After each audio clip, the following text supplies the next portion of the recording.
Everyone, I hope आप सभी ठीक होंगे। मेरा नाम संदीप कौर है और मैं एक असिस्टेंट प्रोफेसर हूँ। आज मैं आपके लिए जर्नल टॉपिक लेकर आई हूँ।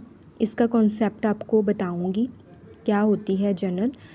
उससे पहले मैं आपको बताना चाहूँगी कि जर्नल की इम्पोर्टेंस किन के लिए है। जो कॉमर्स स्ट्रीम के बच्चे हैं, जो +1 कॉमर्स कर रहे हैं, जो बीकॉम कर रहे हैं, जो बीबीए कर रहे हैं, तो उन बच्चों के लिए ये वीडियो हेल्पफुल रहेगी। तो उनकी स्टडी में सब्जेक्ट होता है एक अकाउंट या अकाउंटिंग या फिर फाइनेंशियल अकाउंटिंग के नाम पे। तो उस सब्जेक्ट में आपको ये जर्नल का चैप्टर ज़रूर मिलेगा, क्योंकि इसके बिना अकाउंटिंग पॉसिबल ही नहीं है। अकाउंटिंग का बेसिस ही जर्नल है। तो अकाउंटिंग का ये जो बेसिस जर्नल है, इसके प्रैक्टिकल्स को तभी समझा जा सकता है अगर हमें इसका कॉन्सेप्ट अच्छे से क्लियर हो, इसके फीचर्स अच्छे से पता हो। तो जर्नल का कॉन्सेप्ट आज मैं आपको क्लियर करवाऊंगी। आगे आने वाली वीडियो में आपको प्रैक्टिकल प्रॉब्लम्स भी समझाऊंगी। उससे आपको प्रैक्टिकल प्रॉब्लम्स कैसे ईजीएस्ट वे में सॉल्व कर सकते हैं उसके बारे में पता लगेगा। सो आपको ध्यान से देखनी है वो वीडियोस। तो बिना देरी किए आज की ये वीडियो शुरू करते हैं।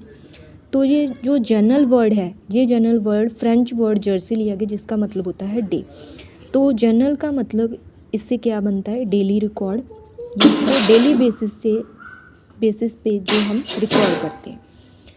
तो इसको हम ओरिजिनल एंट्री की एक बुक भी बोलते हैं, क्योंकि हर एक बिजनेस ट्रांजैक्शन इस बुक में पहले रिकॉर्ड की जाती हैं।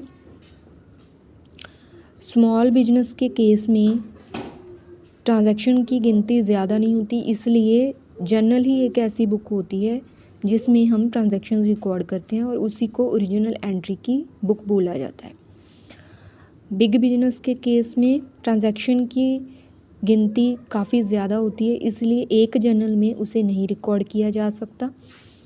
इस प्रॉब्लम को सॉल्व करने के लिए एक अलग से बुक बनाई जाती है, जिसको हम स्पेशल जर्नल या सब्सिडरी बुक बोलते हैं।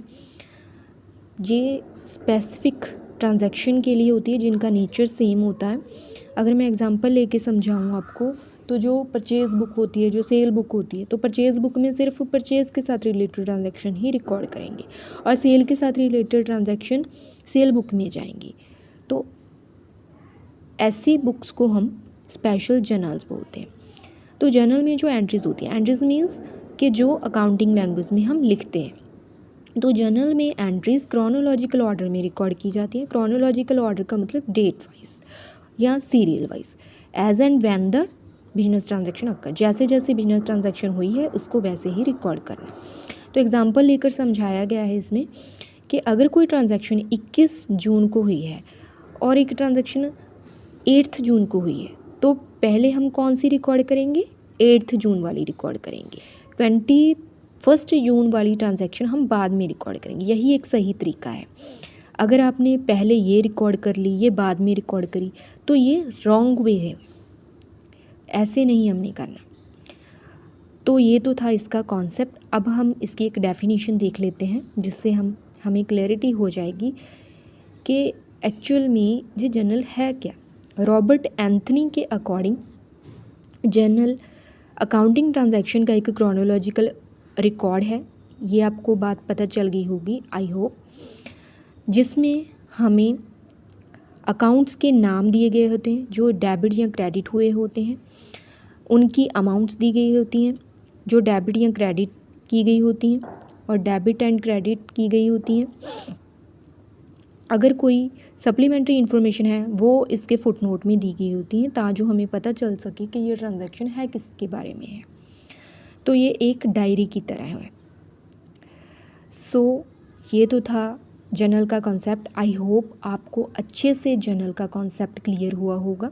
अगर फिर भी कोई डाउट क्वेश्चन माइंड में रह गया हो तो आप मुझसे कमेंट बॉक्स में पूछ सकते हैं। अगर आपको आज की ये मेरी वीडियो अच्छी लगी हो तो प्लीज़ लाइक, सब्सक्राइब, शेयर करें, सपोर्ट करें। आगे आने वाली वीडियोस भी मैं आपके लिए बना सकूं, आपके लिए आई एम श्योर हेल्पफुल रहेंगी। आगे हम जर्नल के और कंसेप्ट थोड़े से देखेंगे और फिर हम प्रैक्टिकल प्रॉब्लम्स की शुरुआत करेंगे। Okay, thank you.